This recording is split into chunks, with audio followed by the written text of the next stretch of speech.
Welcome to Sectors Up Close. I'm Elena Casas. Today we're going to discuss how to profit from an ageing population, and my guest is Ethan Devitt, Chief Investment Officer at Moneta.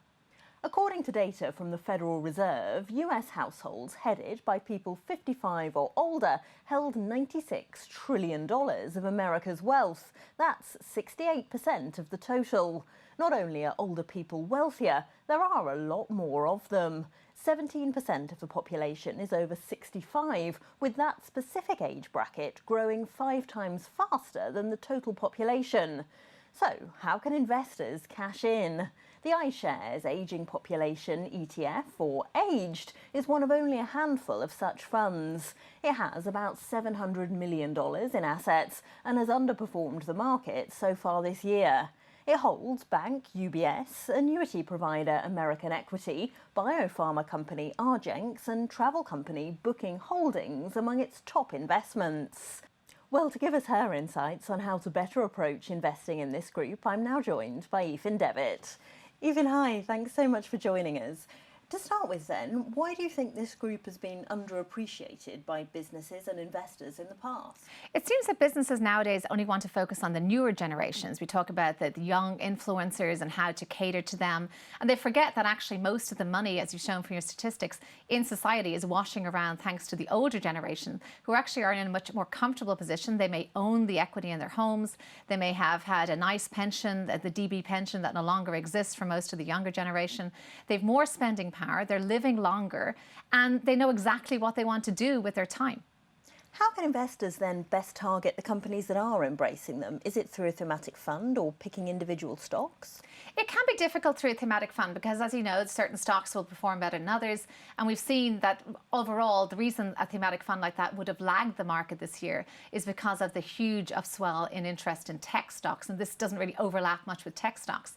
But we think that these stocks have a lot of long-term appeal, not only at the discretionary spending side, but also looking not only at the medical devices, but at things like retirement care. These are the factors towards the end of life, perhaps, that will have a significant amount of need for in society and a lot of expenditure going towards that. You did send us some stock picks, including the Defiance Hotel, Airline and Cruise ETF, or Cruise, which presumably is targeting seniors who are at a stage of enjoying their savings before they need elder care. Why did you pick that?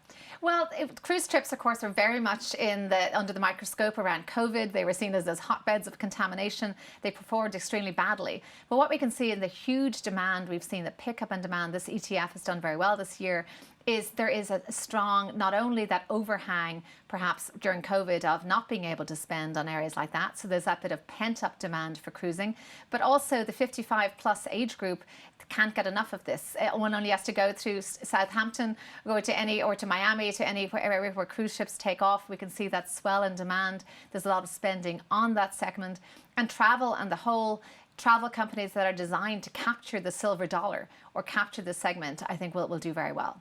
You also picked out Welltower, a REIT that includes seniors housing. What makes that interesting? Again, infrastructure is generally in scarcity right now. We're seeing across the board a real shortage of housing for this segment. We've seen multifamily housing spring up in the US.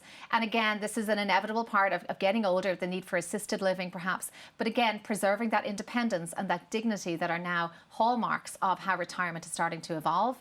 So anything that can provide that, again, in a scaled way, in the areas where there will be demand, remembering that services, add-on services to this retirement living is what makes it a more advantageous place to live and a more appealing place to live. So we've actually seen some UK institutional investors play on this long-term theme by getting exposure to that infrastructure sector like that.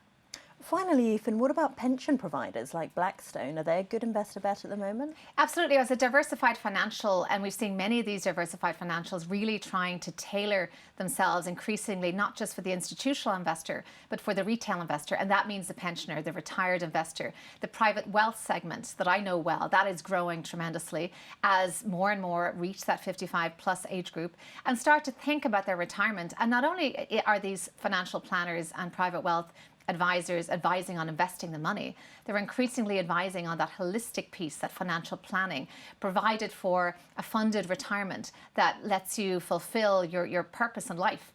And that's a much more of an engaged discussion now than previously, primarily because that retirement piece is starting to evolve. If it will last longer and maybe has to involve some kind of an income generation, there needs to be a very creative approach to how we coach people around this retirement. And it's just growing. Every year we see the number of people entering retirement growing, and therefore demand for this financial planning private wealth services growing. So that's an important piece of the picture as well. Aoife Devitt, CIO of Moneta, thank you so much for joining us. Well, that's your look at investing in America's ageing population. I'm Elena Casas, and this is Reuters.